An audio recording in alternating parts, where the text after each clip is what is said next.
Not that my husband can identify a man by his groans. No, we Apparently he can. No, we went over this. Yes, I know he can. There are two I will willingly testify that I can. Chaotically Nerdy is a podcast made by nerds for nerds.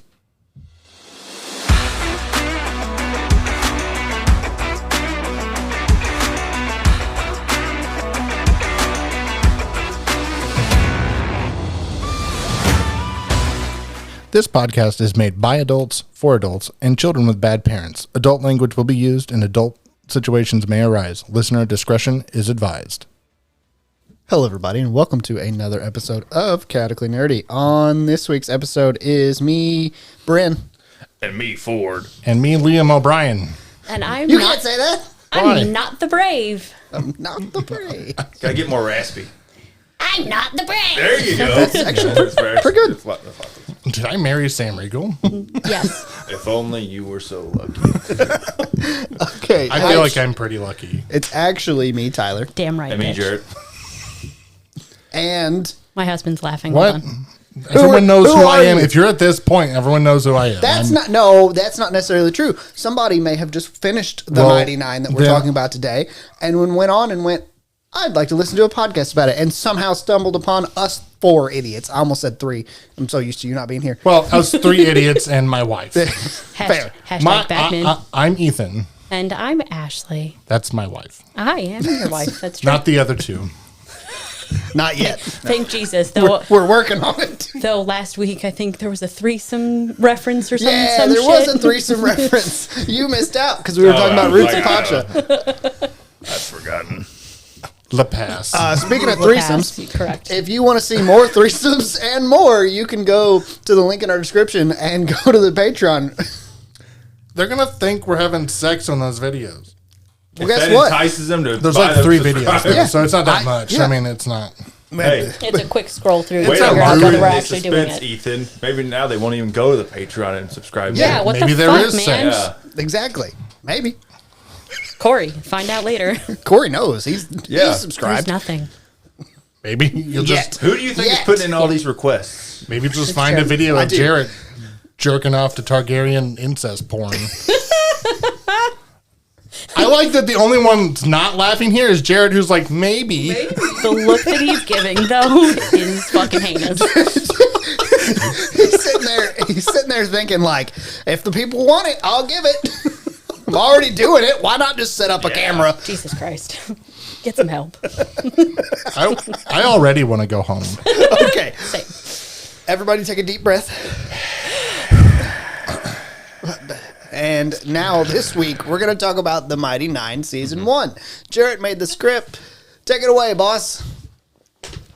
Notable voice actors. All of them. All of them, because Everyone. they're all Yeah. fucking... We talked Liam about this. O'Brien. Let's go outside of the main cast. Oh, well, that's not as easy. Exactly. It's not as easy, because isn't everybody in the fucking main cast? I mean, like, It seems like when it, I say but- the main cast, the people from the live play. It's been a while since I watched this season 2, so I don't remember. See, and I'm out because I'm really bad with names.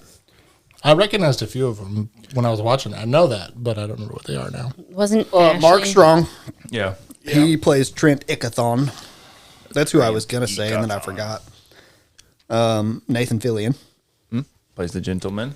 Lucy Lee is in it. Right, Queen. I did not realize she was in it. We Yeah. actually did know that. We Yeah. looked it up the night that we watched I was it. like, she sounds really familiar. I had to look it up. There's also a chance that I just didn't remember it because I look that shit up all the time. I basically, as I watch animated shows, I live on behind the voice actor and like, who the fuck is this? Oh, see, as soon as I was done Yeah, you need watching to do the it, bud. actual It's show, on Amazon. as soon as I was done watching the actual show, I just brain dumped everything that he had said about who the voice actors were, and I was like, cool. I recognize like Sam Riegel and like all of the normal I got cast, one. but like that's about it. Tim McGraw. I don't know Yeah. if you Yeah. could tell Yeah. by the look on my face. Yep. That's what I What did. the fuck?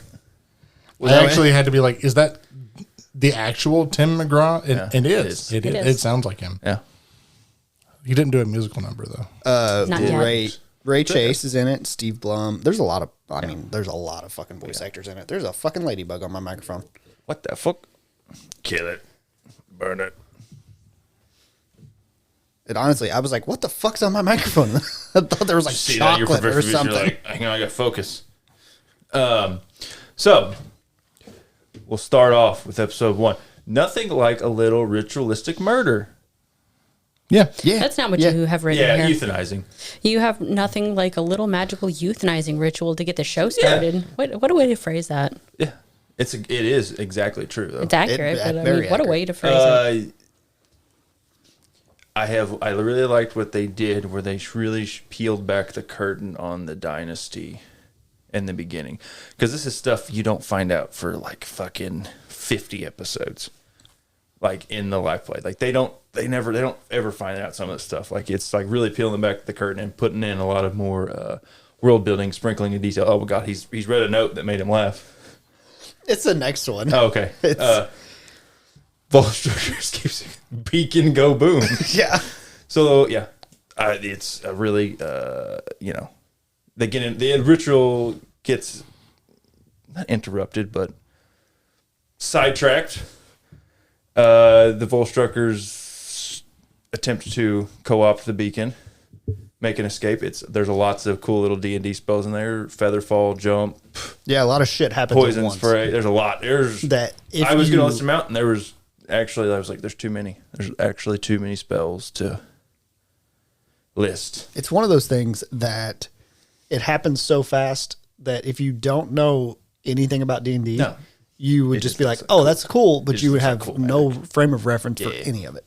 Just a lot of like cool magic shit happening, and the beacon exploding or releasing its dunamantic energies, and Exploding. yeah, it explodes. Well, Baja blasting. Well, it still exists yeah, afterwards. it's like releasing, because it doesn't destroy itself. It's releasing its energy. Been there. Like he'll be releasing his energy to Targaryens. Then we cut to Caleb and Not. We start off with our intrepid adventurers. They conspire to rob a shop. Poorly, Obviously. as is their MO. They're kind of... They do well individually. They don't necessarily do well together, but they don't. I think they're necessarily- both failures who stumble into success. Yes, they fail Correct. upwards. That's probably more correct. When the live play starts, they have been traveling for a little bit, like a couple months maybe, and they have been basically becoming these like con men. These characters are a lot darker than. They are not your classical fantasy heroes. They are much more shades of gray, Yeah. morally ambiguous. Yeah. Which is what they're going for. Which I mean, as we'll learn later, Caleb has a pretty dark fucking history. They all have Pretty dark. Well, relatively dark histories. I do find that Caleb is really strictly following like material rules for spellcasting, though. That is something like really if neat. you go watch the live play, Liam is like very like Meticulous. he dives in that was one of the things he focused. He wanted his magic to feel different than any other spellcaster, so he really dived in on like the material and somatic components of it. That's the way it's supposed to look. Yes. I mean, that's the way it's And supposed it to is look. like it, We usually just ignore it, but it's like, oh, it's good. Even if they do change a few of the ingredients for spells and stuff, but it's like the heart was there. Some of the stuff they can't quite use on the nose. I feel for like purposes. before we go on, I should also preface that I'm coming into this as somebody who has zero watch time of the actual campaigns themselves. So Yeah. I'm just coming into it as like a fresh face. Yeah, you're just a fan of the Correct. Legend of Vox Machina. Yeah, I liked Vox Machina a lot, and I started watching Mighty Nine with you guys Yeah. before this. I don't think either of you maybe have seen some clips. and I've stuff seen of, a like, lot of clips, but that's it. I I've don't not think any of watched you the sit down and campaign. actually watched down. Any I of it. think I watched like maybe 10 episodes of this season. So I so much. It's so long. Yeah. It is. It's It is difficult. it is a lot. For being honest, it only gets worse for there. It just keeps. They get long. The episodes start getting longer. And I'll be honest, that's kind of why I'm thankful it is in a visual medium now, Yeah. where we can actually sit down and cut out all of like the bullshit. And part of that is just because like fucking combat takes forever. So if they ever have a combat, that takes 2 hours or something. Well, They and don't- the- and they have quite a bit of combat. They have a lot of combat. They Yeah. balanced it pretty well, where it's like a lot of combat, a lot of role play. Well, and then you get into this situation of if you're doing something while listening, watching, whatever, you will kind of tune it out, and then you may not zone back in whenever it's important, or you're back to the story. Well, or you might miss something entirely. I apologize. Exactly. What were you going to say? I was just saying it's a problem for me because since they are on they are already the podcasts are a visual thing. Like you're actually watching them. I like watching their faces because in the interactions it's interesting. But if you watch all the like if you take time to sit there and watch all of it, it's 4+ hours. It's a lot, and it's how many episodes in this season? This one, 140. And it's a lot of hours. I have no idea how I knew you were going to say 140. I might have mentioned it on the Vox Machina fighting. I don't think so. And they're like, even if you did, I brain dumped so fucking quickly that I wouldn't have remembered that. But I thought it was 139 or 140 or something like that. 41, actually, I think, with the epilogue. Well, it's around like 520 hours. So, I mean, it's like it's a lot. It's so much. Yeah. And that's, I think, that's several video games worth. I think 2 is the longest one. I don't think 4 went as long. Or 3, I mean, rather. And they have started doing with Campaign 3, like halfway through, they started doing like their abridged version where it was about an hour. They condensed it down to an hour. That's still, even if they finished it, that's still going to be 100+ hours. Yeah. But it is more digestible, I suppose. But anyway. I have to agree with your next point that Trent is twisted. Yes. He's a really fucking good politician, and he can worm and wiggle his way out of fucking anything. I think originally my note said he was a gaslighting bastard. Yeah. Something to that effect. Yeah. But I was like, I mean, it's not just gaslighting. He's also just very manipulative in other ways. But I was going to say, I did like how they split up the first 2 episodes of like, as opposed to Vox Machina, where we are just dumped in with them as the party already with 7 characters, and you kind of just have to like accept some things. Just accept it. Accept it, but also you're just kind of like on the fly. You're just having to figure out what's happening. Yeah. This, they introduce 3 characters, give them, I mean, it's an hour-long episode anyway, but they give them enough time to you kind of like get your bearing of them before we move on to the next episode, and they give you the other or 2 more of the characters, and then the 3rd episode actually gives you more Molly. Well, and that's the way it is in the campaign mostly. I mean, in that first episode, yes, they do it like that, but it's over 1 episode where it's like over 4 hours.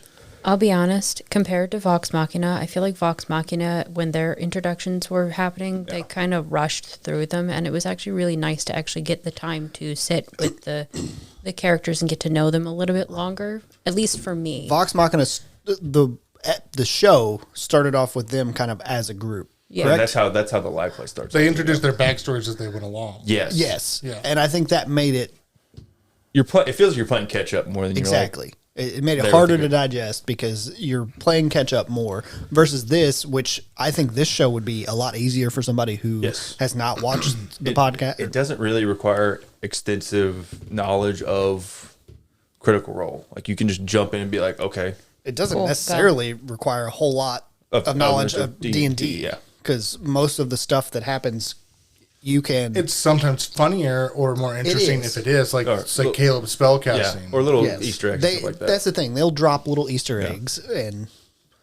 But I think it also doesn't detract. I think that's also a consequence of how they structured those episodes, where they're 20-minute, 22-minute episodes, whatever, where they can't really even let a moment breathe. Sometimes they have to just like go to fit as much as they can in 22 minutes. Yeah. Whereas this is, 45 to an hour. You can actually let moments breathe and have actual suspense sometimes. But anyway, yes, Trit is a evil, twisted motherfucker.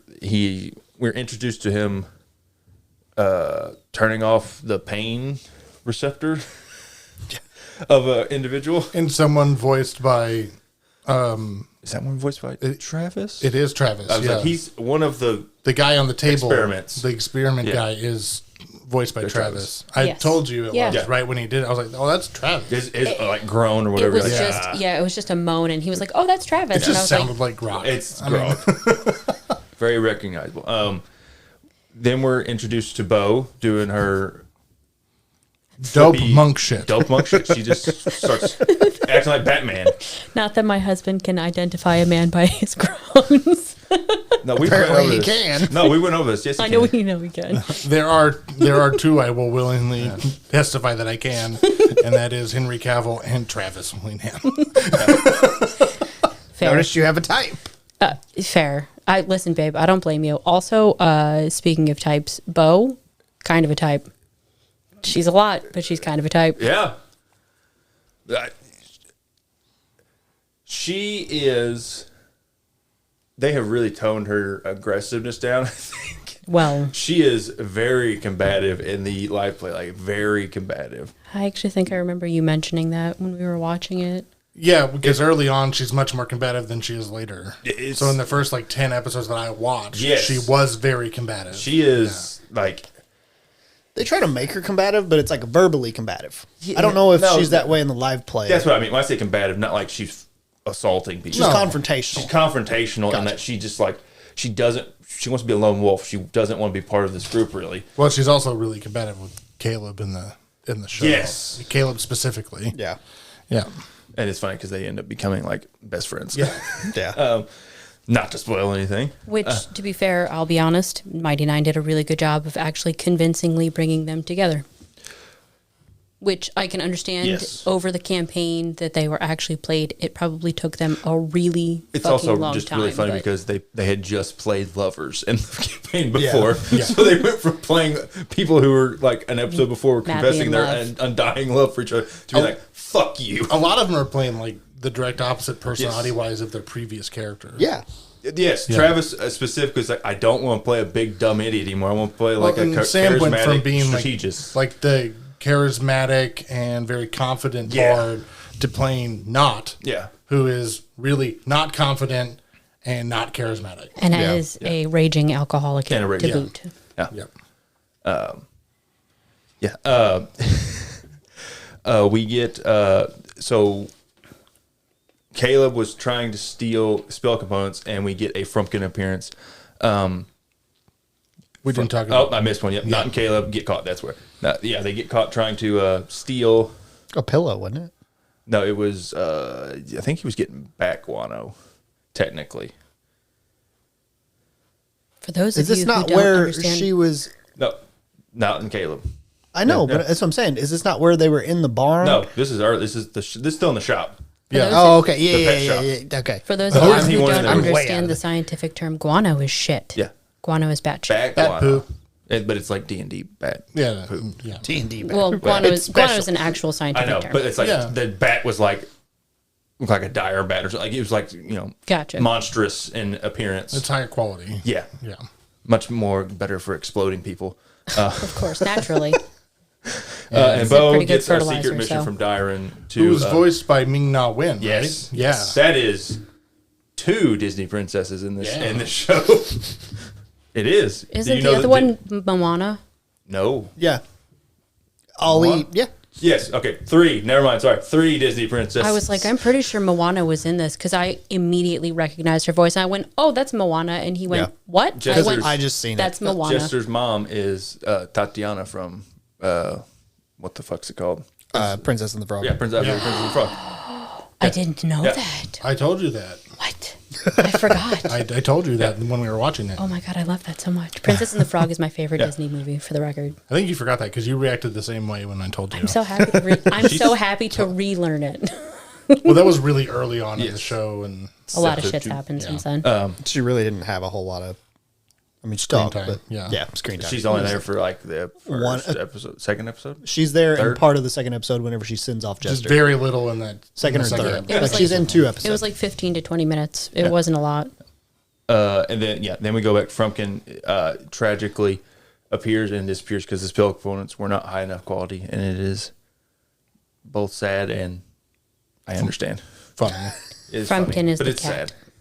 Which I don't want to cut ahead too far, but like I feel like they changed something with Frumpkin where they had him in his backstory kill him that was not present in the live play at all, which makes it even more tragic. I'm like, oh, this is way darker. because he just has Frumpkin out all the time in the live play, and I'm like, oh, okay. Now you've added this whole element of work. Oh, he actually killed him with his parent. Oh my god. Yeah. Now it's even sadder. It's real sad. And then we get our first appearance of Yasha, of the only like 3 or 4 appearances we get of the. Yeah, we do not get a lot of her. And is that due to like Ashley's time constraints and being able to play with the live play, or is yes, it is a narrative smoothing effect where instead of having Yasha just basically Matt was just doing the thing where he was like, oh, she's available this week. Oh, I'll just kind of have her randomly appear in a town with. He's just they basically made it so she joins at a point. It's a fair narrative choice. Yes. Yeah, honestly, absolutely. It makes it smooths out a lot of the unevenness because she's just like she was supposed to back have and been forth, back and forth. the voice actor. What's her Ashley. name? Ashley. Ashley. She was supposed to be really busy with. Blind Spot. Yeah, that's right. Well, she was. Yeah. They were like, it just kept getting picked up, and they were like, "What the fuck? How is the show still?" Is I think it was like 7 seasons or something. Like, how the fuck is it still going? Let's see, where were we at? Fjord gets his sword lessons from Tim McGraw. Then he has his English accent here, which is something you don't find out again until like fucking 50 or 60 episodes later. Yeah. That he's Faking that. okay. I don't want to say you don't find out. He has a couple of slip ups on purpose, but they're like 3 words where you're like, if you're not paying attention, you're not going to catch that he's slipped into a different accent. But and then then he gets portrayed by Sabian, who is voiced by Robbie. Robbie Dream. Is he? Yes. I guess I didn't catch that one. He only has like three lines of dialogue. That's probably why I didn't catch it. Robbie Damon. He's now plays- essentially joined them for the live play, and he also is Megan Me and JJK. Yeah. Oh. Yeah. You've only seen a little bit of JJK. He's the one with the dark hair, Dark that's spiky hair. kind of Emo. gothy. He is emo. a Sasuke clone. He tries it. to kill himself like 17 times. Bunch of fucking weebs. Try. He's ready to. He's ready to. I'm not a weeb. I know. I said not you. Oh, And he's there. He's doing it. He just gets stopped. That's like he's got the rope around his neck ready to kick the chair, and somebody just picks him up instead of him kicking the chair.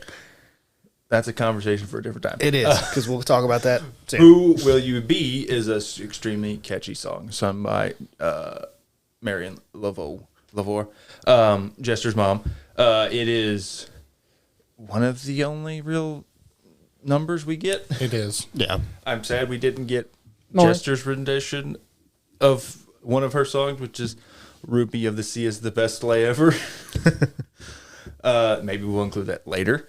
I hope. It is a very funny moment.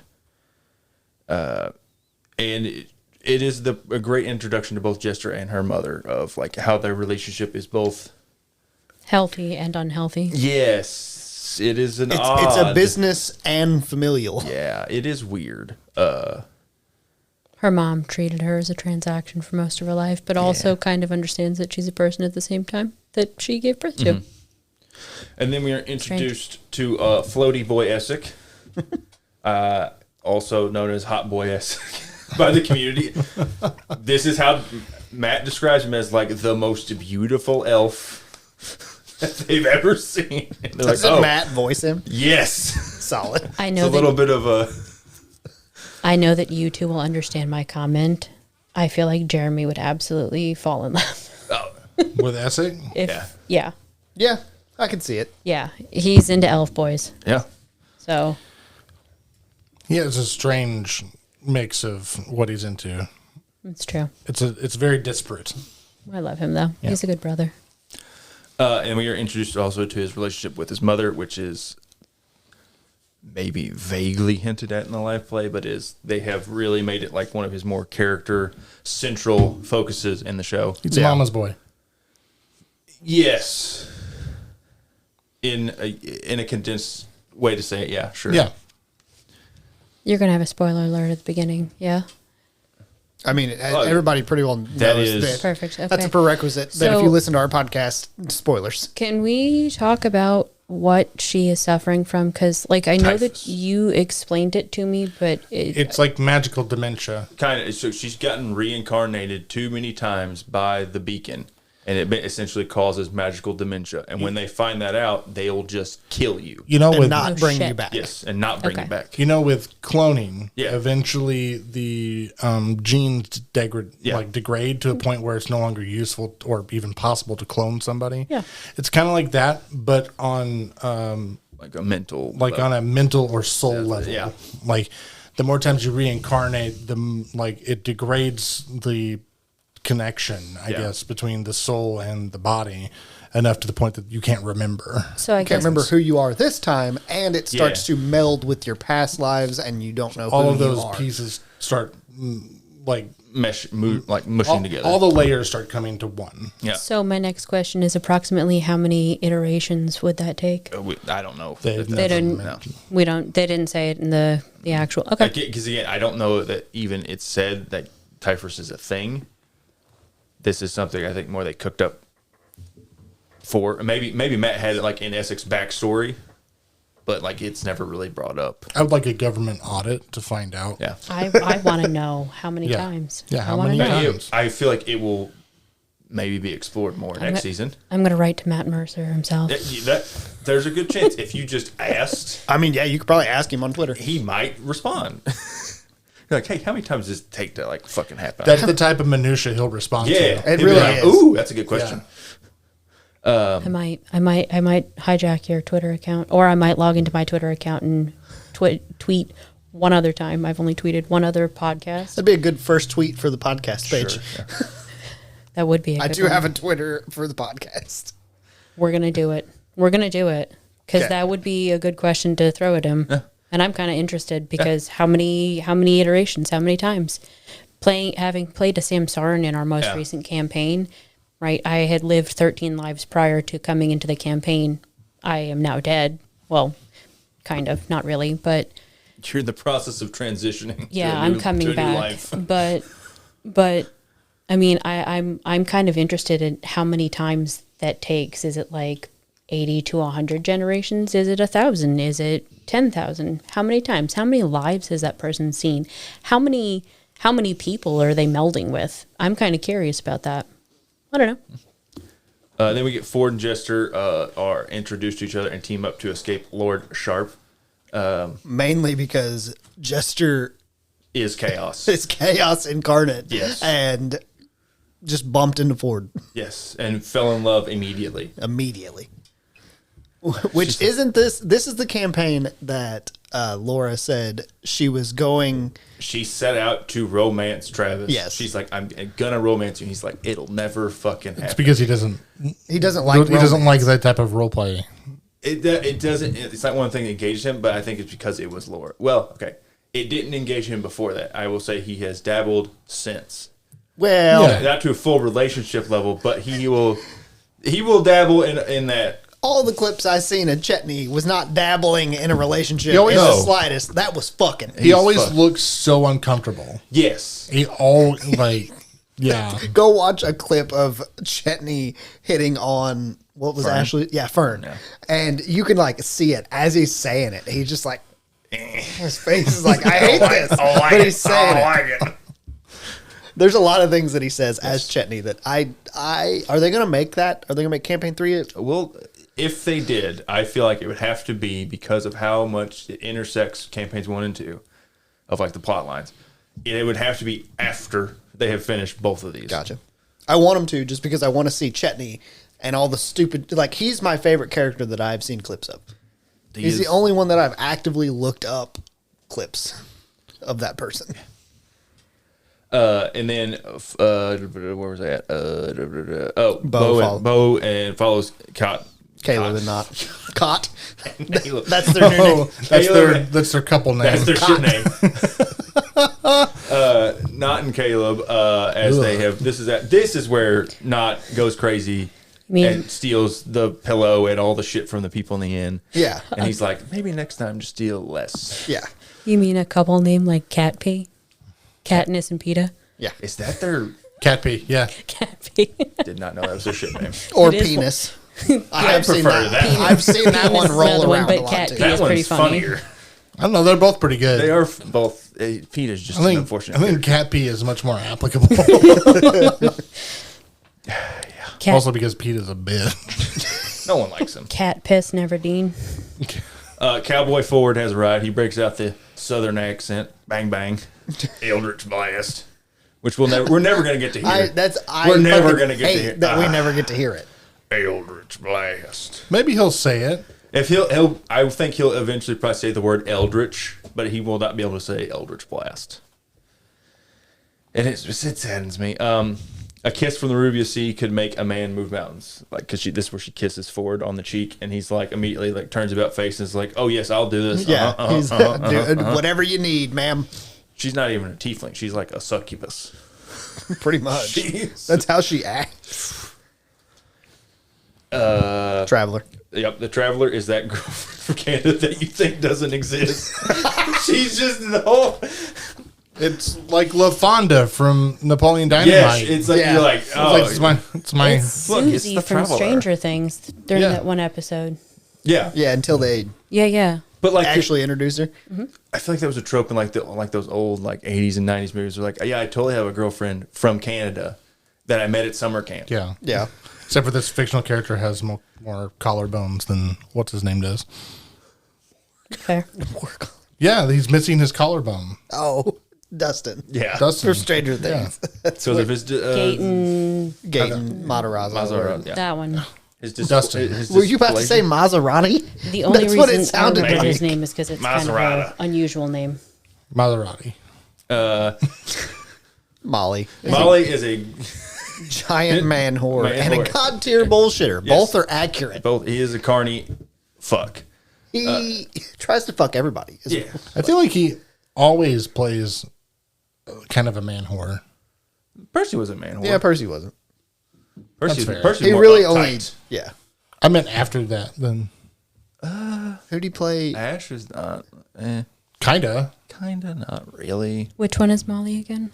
The purple tiefling. The purple tiefling. Aha. Okay, I did think it was a The male tiefling. tiefling. The one with the cards, the Yeah. tarot. Yeah, The- I the thought carnival. it was the carny. He is a carny. Molly reads Beau's fortune. Basically, pulls out one of his carny tricks, and is right that she's there to meet. So, like, it's one of those sort of things. He's just really good at reading people. Yeah. It's not hard to tell that Beau's looking to meet someone here. I never remember. What is Molly's class? Blood A Hunter. blood hunter. Yeah, that's right. Because it feels so much like a warlock. It's kind of, yeah. Because, yeah. That's probably more due Is he to profane? no, Or is it, was the other one, Not Lycan? not the mutagen one, like the one that's like the quote unquote basic. Well, I can't remember He's what it's a called. basic bitch. Yeah. That was just better at killing. Order shit. of the Ghost Slayer. Yeah, Ghost Slayer. Okay. That's just better at killing shit. Because they get different. They get an extra right. I think mine's better. He's just a basic bitch. There's nothing basic about him. The Ford and Jester go through a hall of magical, fancy trick mirrors, and we get animated Laura and Travis, which was just funny. Yeah.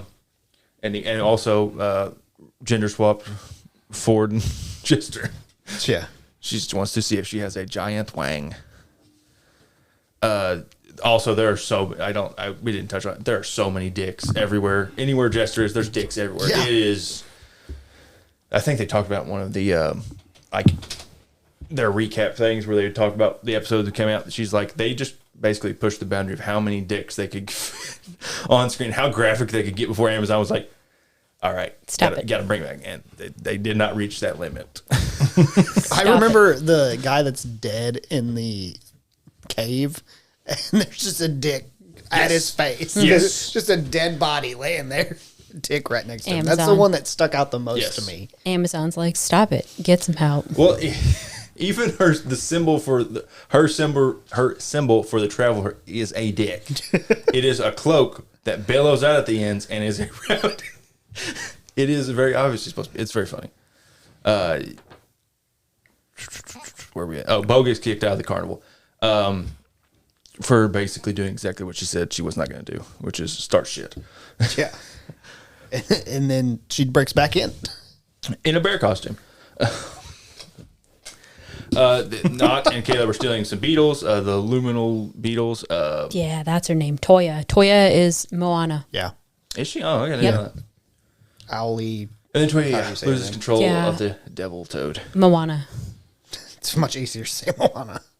I have so much respect for her, and I wish that I could pronounce her name, but I have no idea how to say it, and I'm going to respectfully call her Moana for the rest of her life until I learn how to say Fair.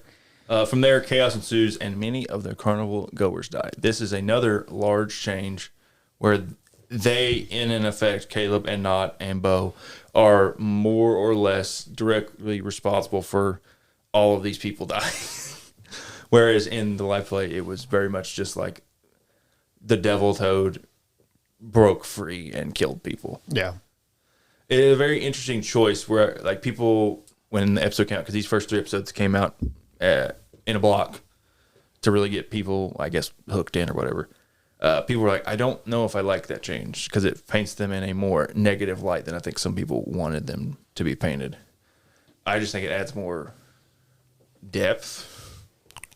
Which their change Yes, it just adds with them being responsible. Yeah, Yeah. It just adds a little bit more like Yeah, bring it.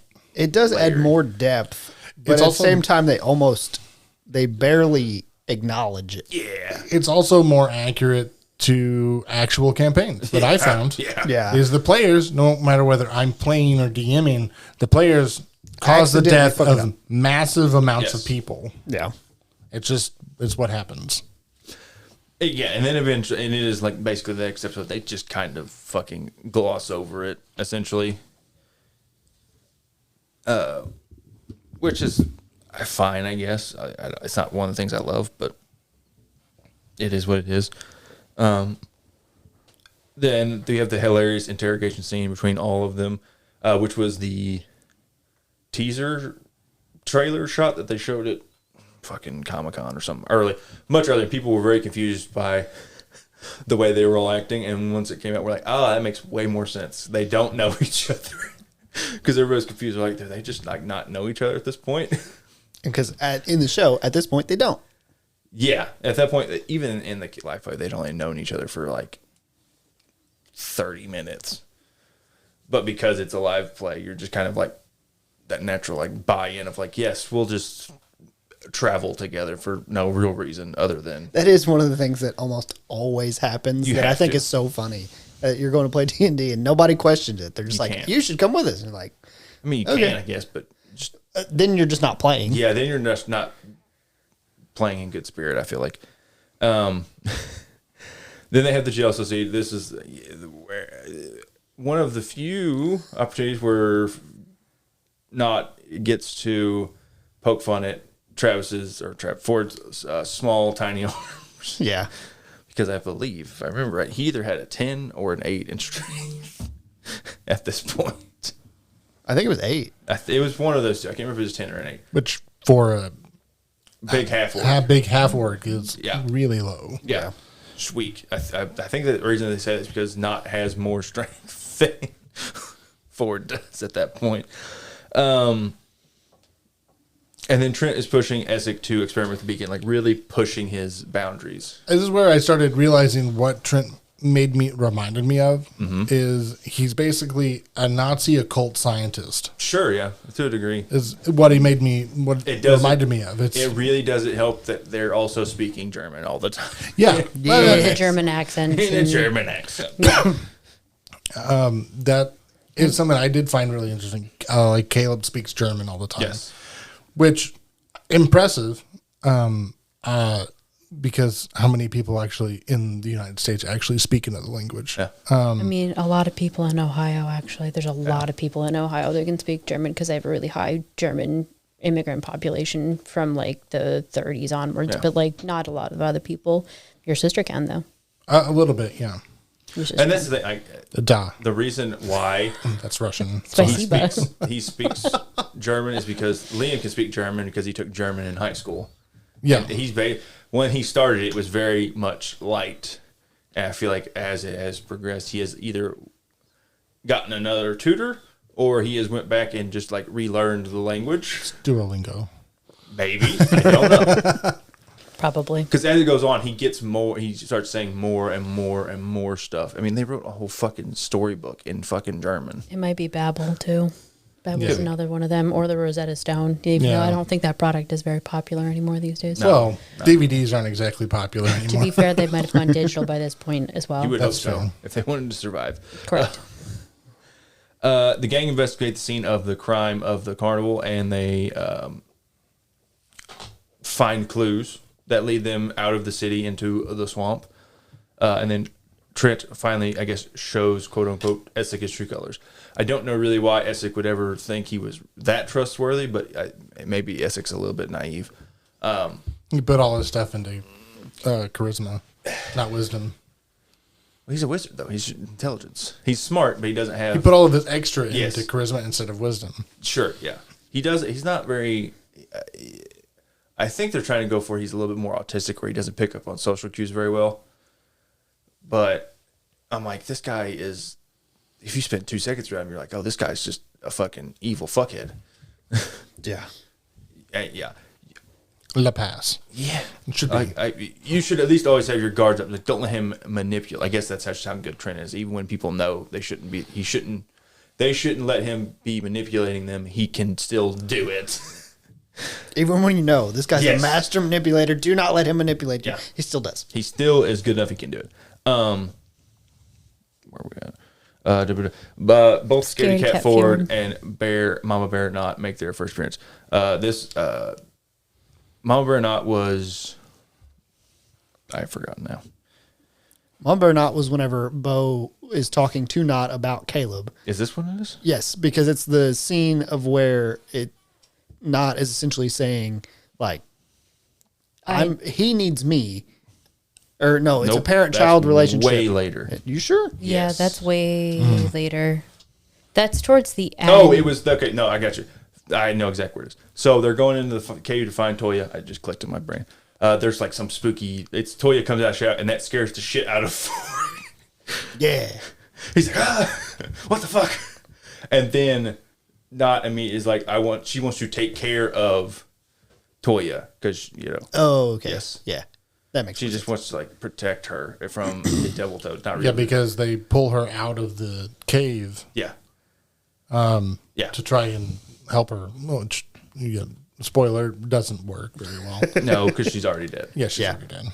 Yeah. And then you have Ford, Bo, Molly, and Caleb all comboing off to set up Caleb to fucking eviscerate it with a scorching ray. It's hard to tell. It's not a fireball per se, but I guess it could maybe be kind of like that. It's not explosive, but it's definitely effective. It worked. It does work. I have one problem with that. What? I'm not sure, but I can look it up. But devil toads are a thing in D&D Monster Manual. Sure. They might be immune to fire. If they're fiends, they might be resistant. I don't know if they're completely immune. I feel like this is I'm Rick James, but it's I'm Matt Mercer, bitch moment. And then Virat discovers Essex's secret that he has been conspiring with the Empire to hand over the beacon and study it. And then we get as they're coming back carrying the devil toads, we get the name the title name drop officially. The Mighty Nine. The Mighty Nine. But there's only 7 of them. There's only 6 Six of at them. the time. 6 of them, man. At this point in time. Brilliant. Don't worry, there will be 9 of them by the end of the show. Maybe. Yeah. Tyler's like, what the fuck? Hang on, wait a minute. Who's the other 2? Don't worry about it. Okay, sure. You'll find out. Sure. Next time on Dragon Ball Z. And then as they're going back, Aurelia tracks down Bo / Caleb. It's definitely Bo, but she's happy to discover that Caleb is also here. Or she likes to call him Bren. So per the Critical Role wiki, which I know is not necessarily official, but it says that the Nurgalids or Devil Toads, also known as Devil Toads, they're resistant to cold damage and non-magical weapon attacks that aren't silvered. They're also immune to fire, poison, so they are. damage, and immune to poison condition. But I'm Rick James, bitch. I think it's more of a holdover of just that's most fiends in general are immune to fire in D&D. Well, they're usually immune to poison, period. And then they're either immune or resistant to fire. Yeah. Depending on where they're a fiend from. So, like, Yugoloths and devils would be immune to fire, but, like, demons wouldn't be necessarily immune to fire. But they probably are resistant. Yeah. Actually, read Usually it. demons Two are down? resistant. Two down? No, she read 2 down, yeah. 2 down. I knew she... tragic Caleb backstory, where it's... I have a wine with It's that this, same this name. might be my favorite episode of the series. It's up there. His backstory. It's a really good backstory. It was good. So good. I think it was, if they're going to dive in on one, this is the one. It is the most tragic, I think, and the most intriguing. Freeman hasn't watched. He's basically manipulated by Trent into killing his parents and becoming a super wizard spy for the And Empire. joining a menage a trois. Yes, that's Yeah. later. That's the next note. That's the next note. Don't skip ahead, damn it. Again, I have a wine by that name. It's literally sitting on our end table. My wine at home, menage a trois. it's called Menage a Trois. Jester thinking positively always just has it having a positive outlook, even if the situation doesn't call for it. Because it's after they capture Aurelia, and she is poisoned forward, and she's like, "You won't die. It's fine. You're strong. You're fine. Everything's going to be okay. Everything's going to be okay, Ford." And then Bo is thinking she's the bad monk in this situation, which she is absolutely fucking not. Yeah. She's a little bit taken aback by Caleb's interrogation methods of heat metal on some chains. That's fantastic. It's great that is an use. effective use of torture. That is one of the least torturous things I may have ever done in D&D. With a Checks out. smile on your face. Yeah, well, it's still a good time. Yeah. I get to get it out so I don't do it in person. It's true. It's true. Does that include the cannibalism or No, the torture. He doesn't look at that as bad. that's still No. he still does that in person? The only character I ever ate anybody on was a lizard folk, and that's literally in their description. They eat people. Bayou meats and treats. You meat and treats. I am a lizard person by nature, though. Ooh, she's got you there. A match made in heaven. We get a little wizard menage a trois. Not Ethan and I No. and someone else. To be clear. Oh, you actually wrote in menage a trois. Yeah. I just said it. I didn't actually read it. You hadn't read it, yeah. That's what she laughed at. Yeah, that's why he literally said that's the next I note. didn't even read it. I was like, don't skip ahead. That's next. I'm the one who can't read. I'm just mostly listening. Yes. So And then Caleb's true history is revealed to the group. Because this whole episode kind of plays like, at the end, this episode ends with him. He's like, let me tell you a story. This whole episode plays like he is telling them the entire story of his backstory, which is cool. And then... I did really like that as well. Yes. I liked the fact that it played the entire story. fit And then in. it was like, I'm going to sit down and now tell you it. And I was like, Let me oh, that's tell you really the story. neat. I really like that. And then he just goes full on, and one of this is probably why it's my favorite episode. This is up there with Yeah, whenever she escapes and he chases her down in the woods. And he uses not the Maximilian's earthen grasp / cat's paw, and then just fucking incinerates her. yeah. But she gets the last laugh. no, she doesn't. She doesn't have air. She doesn't have lungs anymore. Well, she wrote his name on the enchanted parchment that sends a message whenever it's lit on fire. That's what I meant. He does realize, I think. Yeah. Yeah, he sees it like light up. It leaves like a green flame or some shit. Oh yes, she basically toyed. She knew she was never going to live past this. She toyed with you and manipulated. Goaded you into doing this. Into doing it again. The next episode opens with Yasha just fucking murking some guys. Not some guys. Military men guarding a wall. Yeah, and then think, for small second she's gonna let that woman live. Nope. Yeah. Fucking dead. And then we found out who the message of Bryn that Aurelia sent it went to, which was Astrid. And she, a little scrying never hurts anybody. Which this is a campaign. That's what I was laughing There about. are fucking people scrying on people left. We ain't There got really to. are. There are all these wizards fucking scrying on each other. That's why It's basically like, we haven't seen him yet. Try it again. basically. Instead of a typical campaign where you go, I'm going to try to scry this. And then the DM goes, you don't see it. And you're like, fuck. Okay. You wait till tomorrow. Yeah. Okay. And they need to get another amulet because Aurelia broke his protection amulet, a scrying protection amulet. So Molly has a contact in the city for that will get them this, and it turns out to be the gentleman. Yep. But on the way to meet the gentleman, they are interrupted by Tabaxi, who somehow recognizes Molly and calls him Lucian. And he has this look of like, who the fuck? Yeah. What the? He plays it off. He does.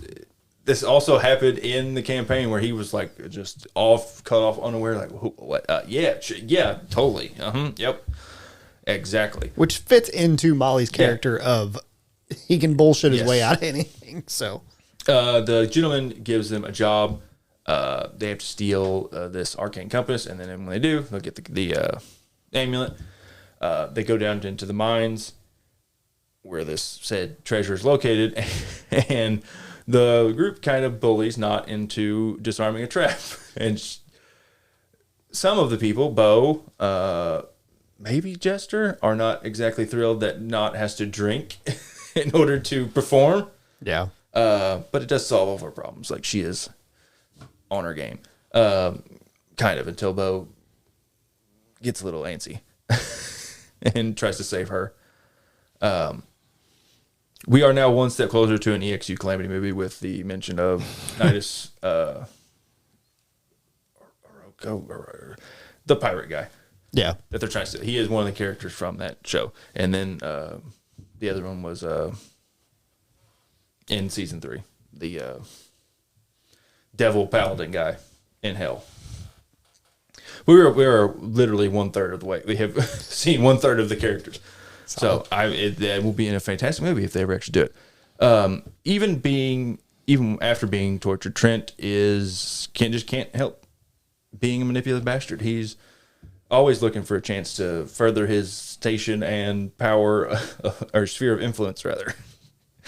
Because he gets turned, I think at the beginning of this episode, he gets turned into the king, Wendell, and they arrest him. And doesn't he like talk the fucking king within like 4 sentences into like back into good graces? I'm not gonna lie, he might also have like a charm person or some shit that in his arsenal that's manipulating the king on a magical level. But the king, he does sway Very quickly.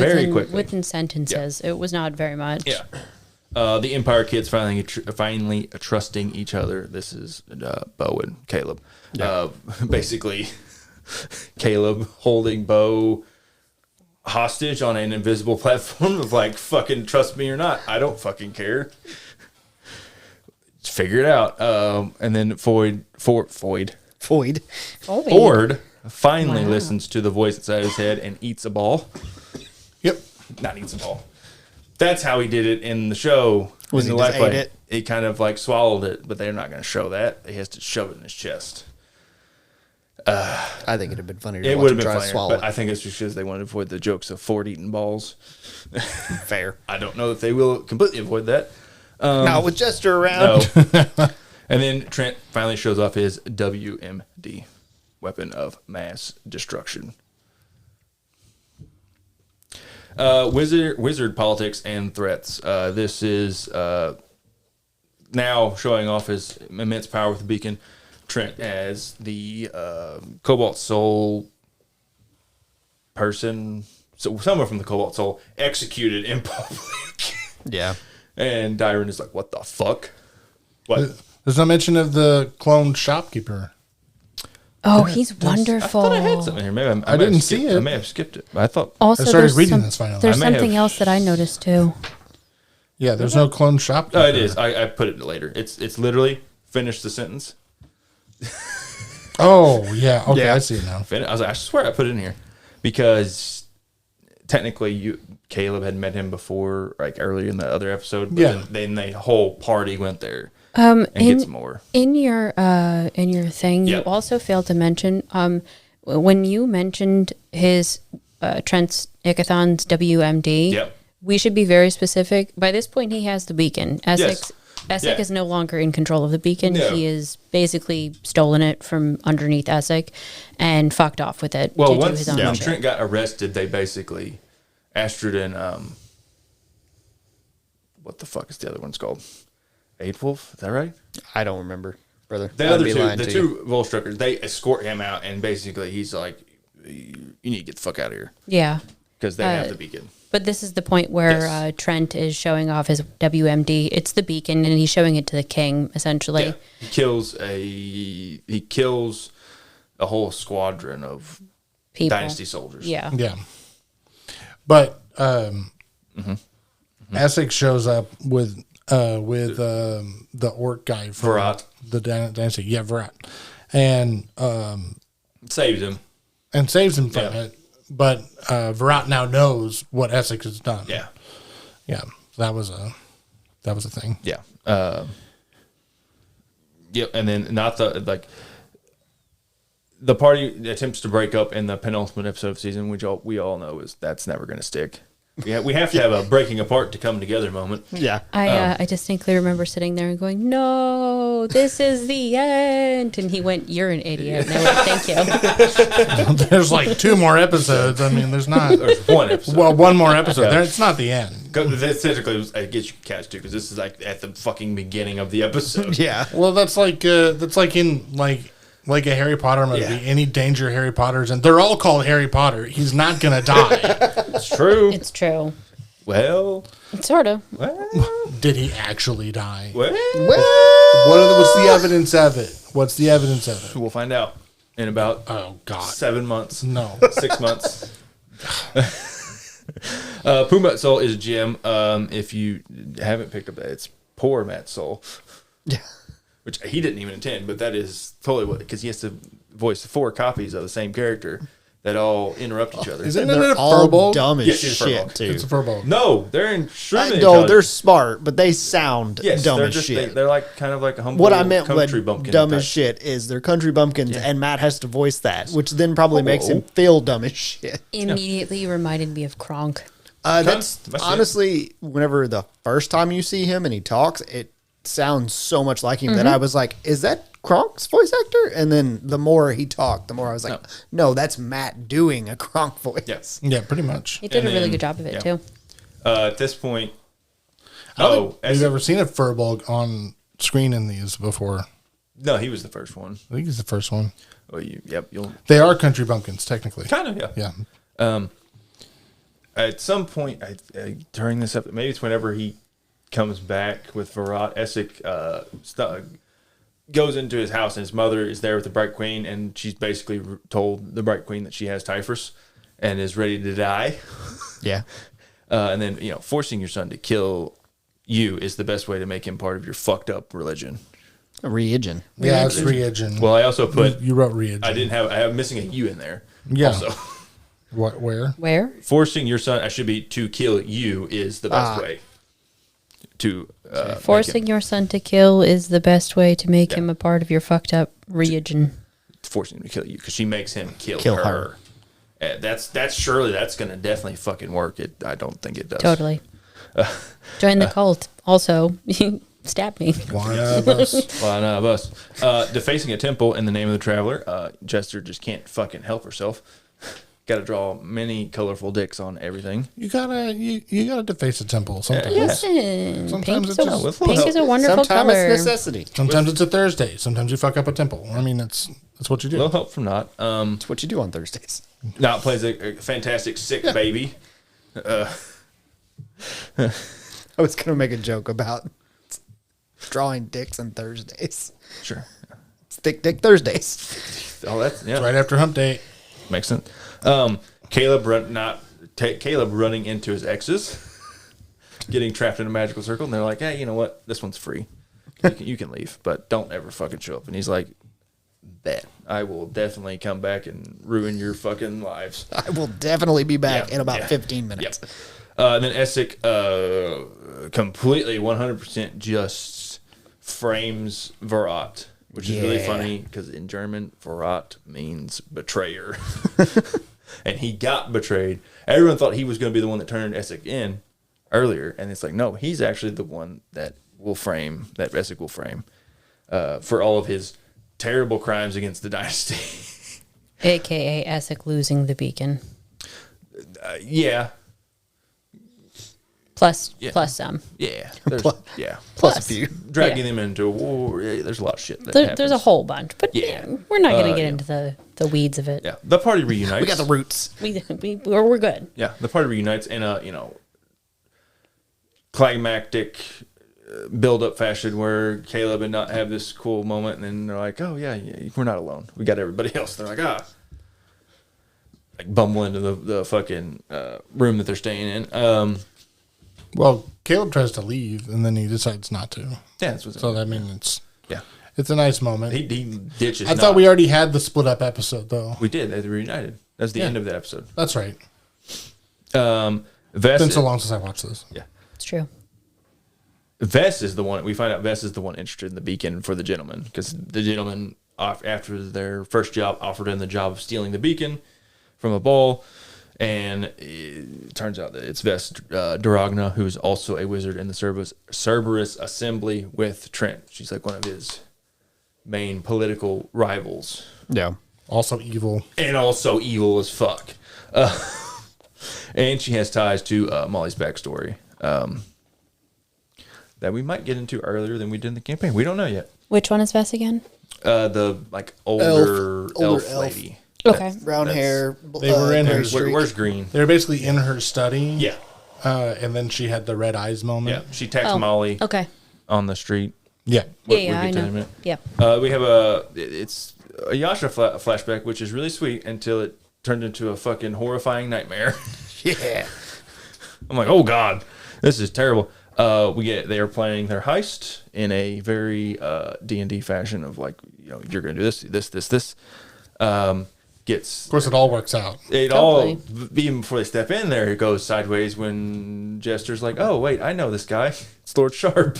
They're like, oh, well, now it has to be Bo. Bo has to be the girly, dressed up one that goes to this ball. That'll totally work. Which it fine. surprised me to learn that she came from like really good fucking money. Yeah, she is a rich kid.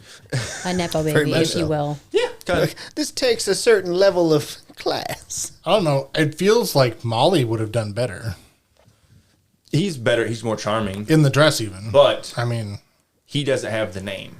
Like she has a name that is That they like, can then that they use know, to get in. that Yeah. is known. That name drop is the important bit. Lionette is like they own a fucking winery and stuff. So you're like, oh yeah, Lionette Vineyard or Farms, whatever it's fucking called. yeah, I guess you can't get through everything with just a bussy. So, you can get through a lot, but not everything. Molly. We're talking about Molly. Molly in a dress. Sure. We get a Star Razor and Dust of Deliciousness cameo in Pumat's shop. By the way, your face made me really wish that we were a visual podcast and that it had was such pointing a- like from that He had a angle look of directly at your disgust at face. the mention of Bussy. Yeah. Yes. It's more so that it came out of his mouth. I would expect it out of From me. you. It was a excuse Or the me. actual fuck out of me face. Who the fuck are you? Tracy is a vibe, which is Bo's alter ego. She's hitting on Astrid. Yeah. Which might be the only. Tracy appears several times in the live play whenever Bo has to go undercover. This might be the only opportunity we have for Bo. I'm glad it made it because she is the complete opposite of Bo, and it is very funny to see Marisha as Bo act as Tracy. Yeah. It is RDJ levels in Tropic Thunder. What do you mean? But it disguises another dude. What do you mean, you people? What you mean? What do you mean, you people? I'm a lead bomber. I quote that farmer, all the fucking time at work. All the fucking time.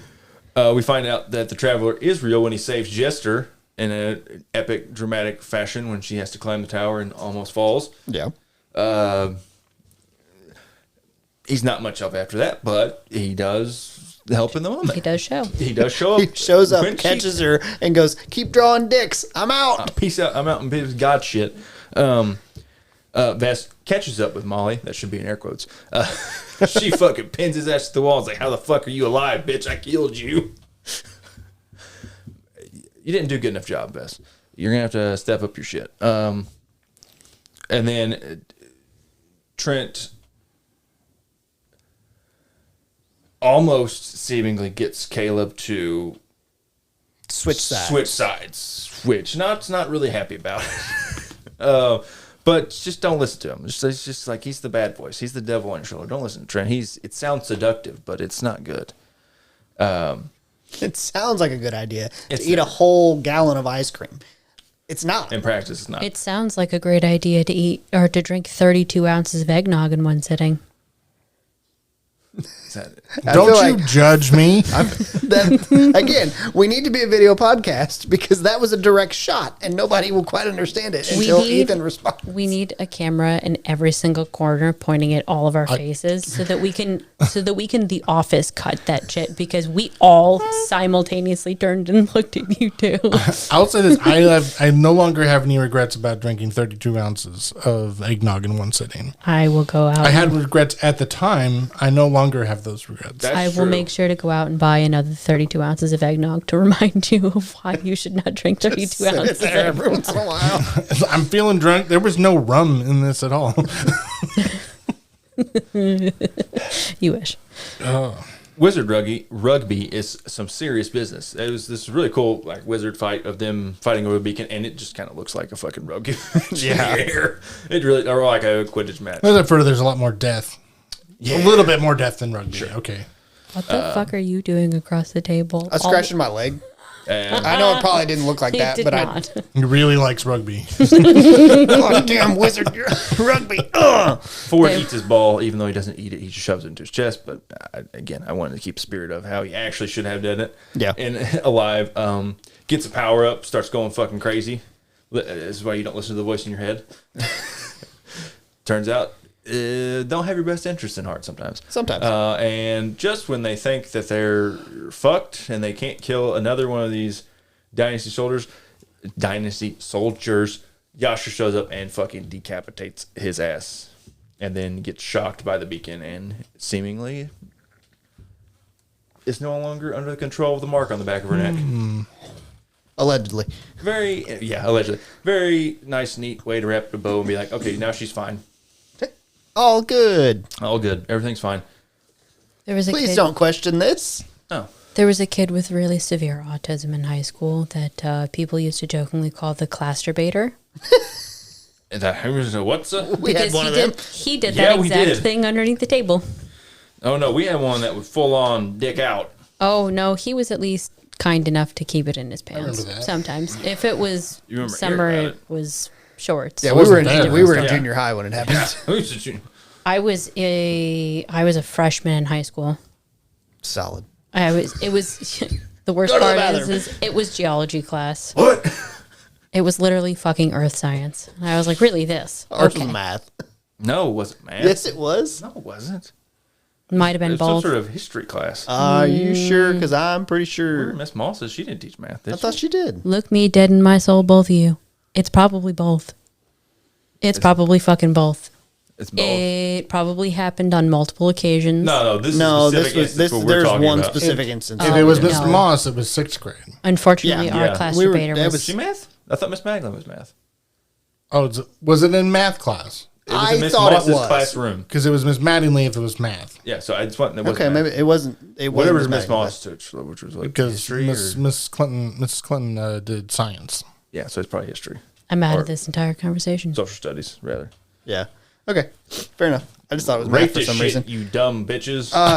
IMDb has an 8.5 with 10,000 reviews, I just know Tyler's wanting to probably and get the episode over. a Rotten Tomatoes has it 100% tomato meter with 22 reviews and I don't know if 90% that's audience changed. I don't know if score. that's changed, but It probably. very well could have changed, but either way, it's me. I'm gonna give it. I don't know what I gave. Legend of Vox Machina. Wait, hang on. Oh, you He's got made it. the chart. I yeah. made the chart. Did you put it in the drive? No, No, I, you I have bitch. it on my sheets. I haven't. Have you been keeping it for all of us or just the three of you? No, All of us. everybody. Oh my god, I Even- love you. You're Good. amazing. You need to put that on the I drive. will. We need to add it into the watching spreadsheet because then I can just update it whenever I edit. It can get its own. It Season can get its 3. own. You Or we rated can just it update it as we go. 8.6. What did I rate 8.6? it? Okay. You. I'm going to give it a 8.8 then Okay. because I like this one better. I think it's a better introductory. Mm-hmm. I think it's easier to be introduced, if that makes sense. Ethan. What did I give the? 9 point. Yeah, I think you should announce all of ours because I think that 4 you or keeping 5. notes is fantastic. Except for the season 3. Yes, and you were 9.48, and I was 9.5. Right? Yeah, 9. I no. was 9.48. Yeah. I'll do 8.6. 8.6. 8.6. Ashley. I'll do a 9.6. Oh wow, it's really high. Yeah, I really liked Yeah, it. that's I good. liked it a lot. I I just know didn't that like you don't like it. I feel like if I was to, and I know this is going to make me sound like an awful parent, if I was to let my children watch either The Mighty Nine or Vox Machina, I think I'd pick The Mighty Nine first. Very much so, because Vox Machina felt a lot more There's a lot of penises in rough. There A lot. is. So what? My kids are That's used fair. to anatomy. I mean, I literally hold on the Thanks, book. man. The book on the table is literally a fucking textbook about mummies. Okay, like my children would not. I don't think that they'd bat a fucking eye at dicks. What are you giving it, Dirk? 9.25. Okay. All right. Well, I think that will wrap up this episode. We appreciate you guys listening, and we hope to catch you on the next one. Bye. Adios.